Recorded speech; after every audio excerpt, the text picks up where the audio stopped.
when I try to open my car's bonnet or hood using the hood's lever, it just doesn't open. So to fix this, follow this video. Get an umbrella or a stick similar height to this umbrella and then put it under the lever in order to keep the lever in the opened position.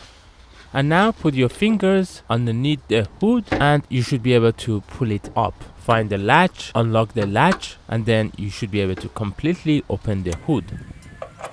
As you can see, when I pull the lever, the cable that pulls the mechanism for opening the latch doesn't work. And that's because for my car, the spring that pulls the latch is, as you can see, broken. However, if your spring is still okay, then I suggest you to apply some oil or grease to lubricate this mechanism to make it easier for the cable to pull the spring and make it to work smoothly again. I hope this video was helpful. If it was, please don't forget to subscribe to support my channel.